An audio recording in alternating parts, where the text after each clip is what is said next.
আসসালামু আলাইকুম রহমতুল্লাহ বরকাত। সুপ্রিয় শিক্ষার্থী, সরকারি হাদিম আলী চৌধুরী উচ্চ বিদ্যালয় এবং সাতকানি অনলাইন স্কুল পেজ থেকে সবাইকে আজকের ক্লাসে সুস্বাগতম। আজকে আমরা নবম দশম শ্রেণীর উচ্চতর গণিত বিষয়ের স্থানাঙ্ক জ্যামিতির উপর একটা ক্লাস নেব। স্থানাঙ্ক জ্যামিতির উপর একটা সৃজনশীল প্রশ্ন। আমি এখানে একটা সৃজনশীল প্রশ্ন লিখেছি। পি বিন্দুর স্থানাঙ্ক -10, 6, কিউ বিন্দুর স্থানাঙ্ক -12, -4, আর বিন্দুর স্থানাঙ্ক -3, -4, এস বিন্দুর স্থানাঙ্ক -1, 6 হলে ক নম্বর বলা হচ্ছে -2 ডাল ও -3, 6 বিন্দুগামী সরলরেখার সমীকরণ নির্ণয় করো। দেখা যে ভি কিউ আর এস একটি সামান্তরিক। উক্ত চতুর্ভুজের যে অংশ দ্বিতীয় চতুর্ভাগে অবস্থিত তার ক্ষেত্রফল নির্ণয় করো, এটা বলা হচ্ছে। তা এখানে আমরা ক নম্বরটা করতে যাব। ক নম্বর করার আগে আমাদের একটা সূত্র, ডাল এম এবং x1 y1 বিন্দুগামী সরল রেখার সমীকরণ। x1 y1 বিন্দুগামী সরল রেখার সমীকরণ y - y1 সমান m into x minus x1 m into x minus x1 y - y1 সমান m into x minus x1। তাহলে ঠিক এখানেও আমরা আমাদের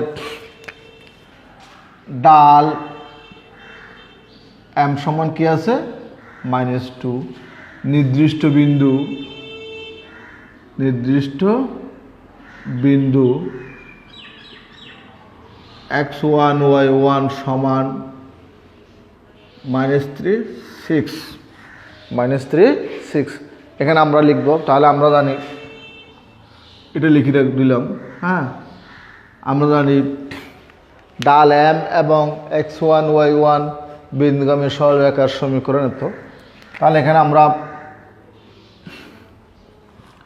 y এর মান কত আছে -3 হলে এটা মাইনাস প্লাস হয়ে গেল।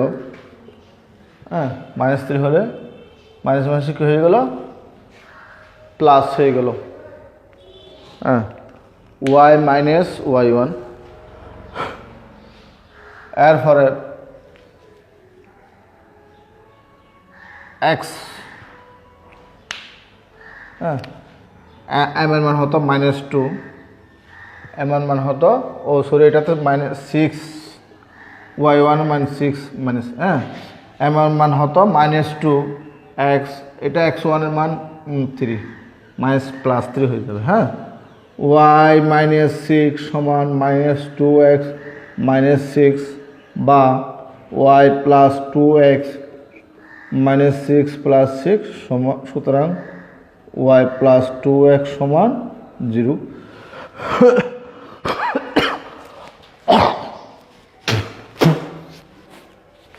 তাহলে আমরা পেয়ে গেলাম -2 ডাল ও -3, 6 বিন্দুগামী সরলরেখার সমীকরণ y + 2x সমান কত, 0, সেটা আমরা পেয়ে গেলাম। এরপর আমরা গ নম্বরে যাব। গ নম্বরে বলা হচ্ছে, খ নম্বরে দেখো যে পি কিউ আর এস একটি সামান্তরিক। পি কিউ আর এস একটি সামান্তরিক। এটা করার আগে আমাদের সামান্তরিক সম্পর্কে জানতে হবে, সামান্তরিকের সংজ্ঞা জানতে হবে। সামান্তরিক কাকে বলে? যে চতুর্ভুজের বিপরীত বাহুগুলো পরস্পর সমান ও সমান্তরাল, কিন্তু কর্ণ দুইটি সমান নয়, অসমান। কর্ণ দুইটি কি অসমান। তাহলে এই তথ্যের আলোকে, এই বিন্দুগুলোর আলোকে পি কিউ আর এস এর চতুর্ভুজের মধ্যে আমরা বাহুগুলোর সম্পর্ক নিয়ে, বাহুগুলোর দৈর্ঘ্য নিয়ে আসবো এবং কর্ণ দুইটির দৈর্ঘ্য নিয়ে আসবো। যদি আমরা প্রমাণ দেখাইতে পারি যে ওই শর্তগুলো যদি আমরা দেখাইতে পারি, অর্থাৎ বিপরীত বাহুগুলো পরস্পর সমান আর কর্ণ দুইটি সমান নয়, তখন তাহলে সেটা একটা কি হবে, এই সামান্তরিক হবে, পি কিউ আর এস একটি কী হবে, সামান্তরিক হবে। তাহলে আমরা আগে ওই চতুর্ভুজটা অঙ্কন করে নিই। আমি এখানে এঁকে নিচ্ছি, মনে করো এক্স অক্ষ ওয়াই অক্ষ, আমি এখানে এক্স অক্ষ আর ওয়াই অক্ষ এঁকে নিলাম। তাহলে এক্সের মান আছে কত, প্রথম বিন্দুটা -10, তাহলে -10 এখানে আসলো মনে করো 6 এখানে, তাহলে পি অফ -10 6। এরপরে -12 মানে এখানে আসলো, তাহলে -4 মানে এখানে আসলো, তাহলে এটা কি কিউ অফ -12 -4। এরপরে দেখো আর এর মান -3 মানে এখানে আসলো মনে করলাম, হ্যাঁ, তো 4 -4, তাহলে নিচে আসলো আর -3 -4। এরপরে কিউ এর মান, এস এর মান -1 6 এখানে আসলো, -1 6। তাহলে এই বিন্দুগুলো যদি আমরা যোগ করে দিই, হ্যাঁ, বিন্দুগুলো যোগ করে দেব, তাহলে পি কিউ আর এস চতুর্ভুজটা অঙ্কিত হইল। তাহলে এখান থেকে আমরা বাহুগুলোর সম্পর্ক নিয়ে আসবো, হ্যাঁ, কর্ণ দুইয়ের সম্পর্ক নিয়ে আসবো। এখানে যদি আমরা দেখাইতে পারি বিপরীত বাহুগুলো পরস্পর সমান এবং কর্ণ দুটি সমান নয়, তাহলে আমরা ইজিলি বলতে পারবো এটা একটা কি, সামান্তরিক। তাহলে আমরা ওখানে বাহুর দৈর্ঘ্যগুলো বাইর করার চেষ্টা করি। পি কিউ এর দৈর্ঘ্য সমান বুজদ্বয়ের অন্তর -10 প্লাস, এটা প্লাস হয়ে যাবে 12 হোল স্কোয়ার 6 মাইনাস হয়েছে প্লাস হয়ে গেল, হ্যাঁ, এটা এখানে করলে কত হয়, 2 থাকে 4, ওইটা 10 হয় 100 সমান 104। তাহলে পি কিউর দৈর্ঘ্য পাইলাম আমরা কত, 104। এরপরে কিউ আর এর দৈর্ঘ্য, কিউ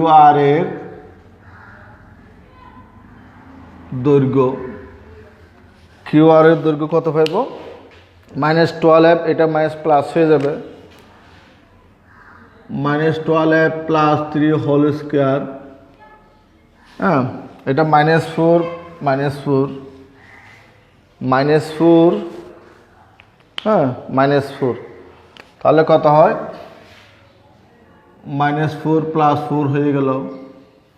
আর এখানে এটা 9 9 81, ওইটা 0 হয়ে গেছে, তাহলে 9। কিউ আর এর মান আসলো কত, 9। তাহলে আমরা কিউ আর এস এর দৈর্ঘ্য, কি আসলো, -3 + 1 হোল স্কোয়ার, তাই এটা -4 -6 হয়ে যাবে। এটা কত হয়, 4 হয়, এটা 100 হয়, হ্যাঁ, সমান 104। আর এস মানেও √104। তারপরে পিএস বা এসপি, পিএস এর দৈর্ঘ্য, -10 + 1 6 - 6, এটা কত হয়, 81 9। তাহলে এখানে দেখাই যাচ্ছে বিপরীত বাহুগুলো সমান হয়েছে, পি কিউ তার বিপরীত বাহু আর এস সমান, কিউ আর তার বিপরীত বাহু পি এস, বিপরীত বাহুগুলো পরস্পর সমান। তাহলে সেটা সামান্তরিকও হতে পারে, আয়ত হতে পারে। সামান্তরিকও হতে পারে, আয়ত হতে পারে। এখানে এখানে পি কিউ সমান আর এস সমান √100 এবং কিউ আর সমান পি এর সমান 9।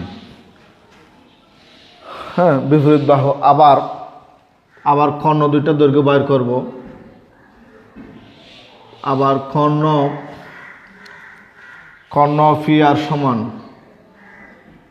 কর্ণ পি আর, তাহলে কি হবে -10 + 3 হয়ে গেল, -10 + 3 হোল স্কয়ার 6 + 4 হোল স্কয়ার কত হয়?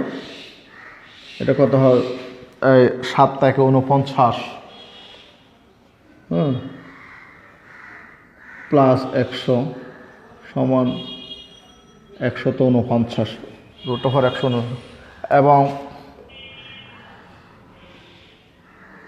কর্ণ কিউএস এর দৈর্ঘ্য বের করে নেব।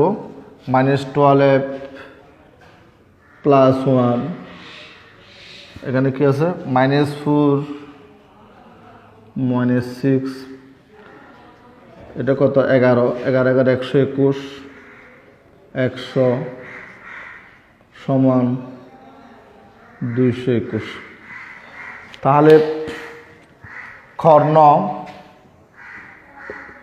কর্ণ পি আর নট কর্ণ কিউএস, তাহলে বিপরীত বাহুগুলো পরস্পর সমান কর্ণ।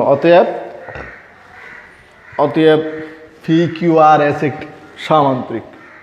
কর্ণ দুটি সমান হয় নাই, বিপরীত বাহুগুলো পরস্পর সমান, কিন্তু কর্ণ দুটি সমান হয় নাই। অতএব পি কিউ আর এস একটি সামান্তরিক। তাহলে আশা করি এটা খুব সহজে তোমরা বুঝে গেছো। এটা শুধু দুইটি বিন্দুর দেওয়া থাকলে তার দৈর্ঘ্য নির্ণয়ের সূত্রটা আমরা এখানে ইউজ করছি, এই কাজ।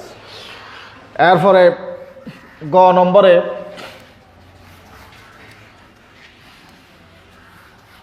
নম্বরে বলতেছে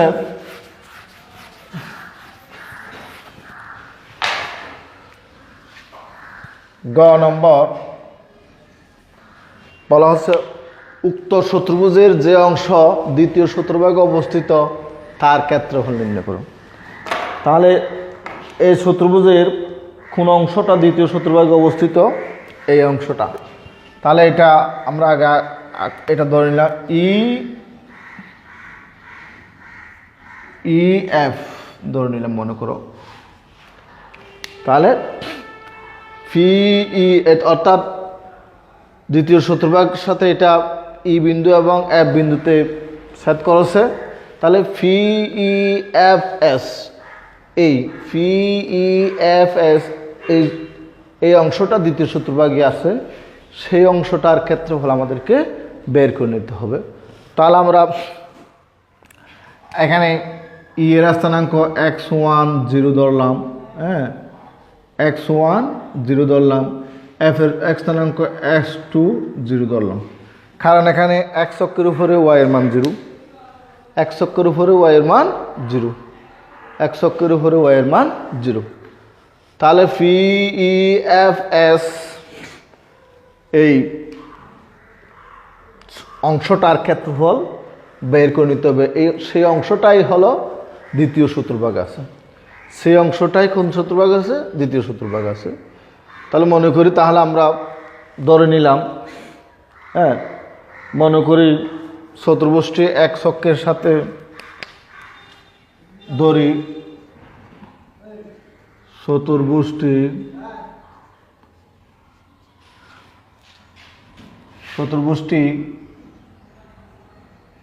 এক অক্ষের ই অফ x1 0 এবং এফ অফ x2 0 বিন্দুতে ছেদ করছে,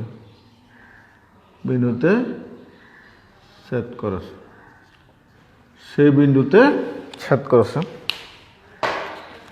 এই দুটো বিন্দুতে ছেদ করেছে। তাহলে আমাদের পি এফ এস এই অংশটার ক্ষেত্রফল বের করে নিতে হবে।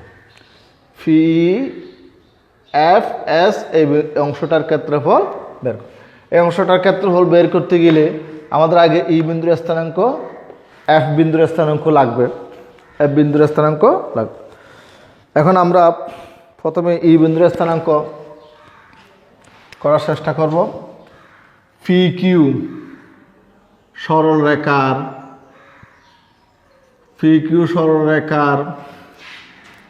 সমীকরণ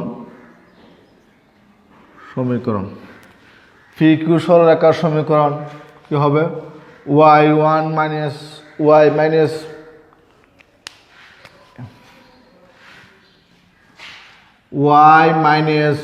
y1 ডিভাইডেড y1 মাইনাস এটা প্লাস হয়ে গেল y2 y এটা y1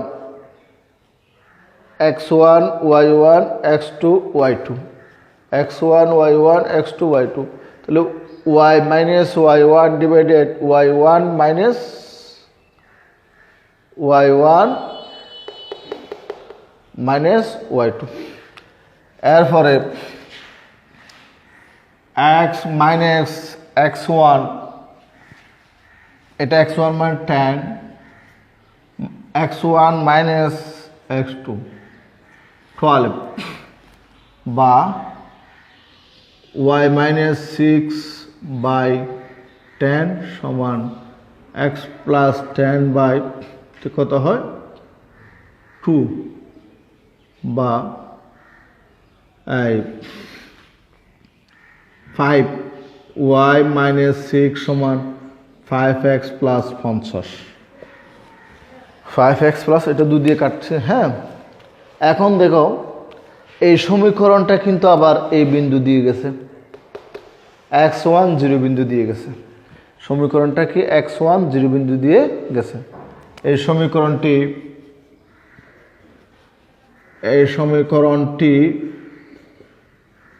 x1 0 বিন্দুগামী।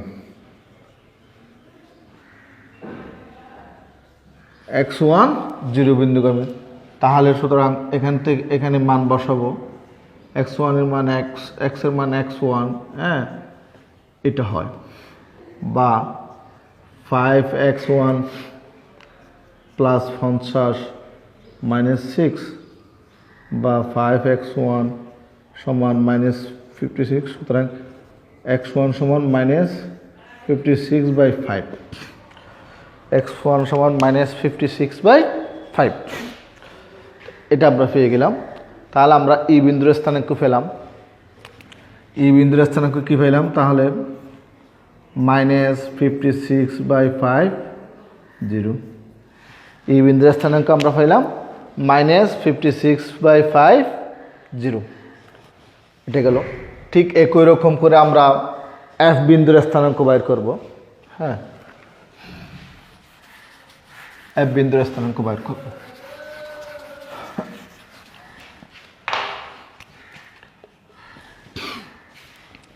আবার এস আর সরলরেখার সমীকরণ এস আর সরলরেখার সমীকরণ y minus y1 y1 minus plus হয়ে যাবে, হ্যাঁ y2, তাহলে x মাইনাস x1 মানে মাইনাস 1, হ্যাঁ x2 মাইনাস 3, বা y মাইনাস 6 বাই 10 সমান x প্লাস 1 বাই 2, 2 দিয়ে কাটলে এটা y মাইনাস 6 সমান 5x প্লাস 5। ঠিক একই এই সমীকরণ কি বিন্দুগামী? x2 0 বিন্দুগামী, x2 0 বিন্দুগামী, সুতরাং এটা 0। হ্যাঁ, 5x2 প্লাস 5 এই সমীকরণ x2 0 বিন্দুগামী। y minus y1 minus plus x minus x1 2 10 এটা কাটলে 5x প্লাস 5 মাইনাস 6 বা 5x প্লাস 2 সমান মাইনাস 6 বা 5x 2 মাইনাস 11, সুতরাং s2 সমান মাইনাস 11/5। তাহলে আমরা f এর স্থানাঙ্ক পেলাম মাইনাস 11/5। তাহলে আমরা পেয়ে গেলাম, তাহলে এই বিন্দুর স্থানাঙ্ক পেলাম, f বিন্দুর স্থানাঙ্ক পেলাম। এখন ফি ই এফ এস এই চতুর্ভুজটার ক্ষেত্রফল আমরা এখন সহজেই বের করে নিতে পারবো সূত্র দিয়ে, গড়ির কাটার বিপরীত দিকে নিয়ে বের করে নিতে পারবো। তাহলে এটা আমরা এখন ক্ষেত্রফলটা বের করবো কিসের, ফি ই এফ এস চতুর্ভুজের ক্ষেত্রফল। সুতরাং পি ই এফ এস এর ক্ষেত্রফলের সূত্র সমান হাফ ইন্টু ওই সূত্রটা বসাবো আমরা। তাহলে কি -10 মাইনাসে তো হ্যাঁ, তাহলে কি হবে -10, হ্যাঁ এটার মান কত -56/5, হ্যাঁ তারপর এটার মান -11/5 -1 আবার -10 লিখলাম। তাহলে কি 6 0 0 6 আবার 6 লিখলাম। এরপরে এটা 0, এটাও 0, এটা করলে -66/5 আর এটা করলে -6, এটা ধরো মাইনাস প্লাস হয়ে গেছে। এটা কত হয় 3600 530 33, এটা 0 হয়ে গেছে, এটাও 0, এটা মাইনাস হয়েছে প্লাস 60, এটা গেল এদিক থেকে গেল, এদিক থেকে গেল। এরপর দেখো 1, এটা 0, হ্যাঁ এটা এখানে আর কি থাকে -66/5, সেট থেকে এটা 54, আর এটা থাকে 336/5। ওইখান থেকে যদি আমরা লসাগু নিই, 5 লসাগু নিলে -66 প্লাস ওইটা কত হয় 4 5 20 0 27 1 5 5 27 270 প্লাস 336, এটা আমরা করলে কত হয়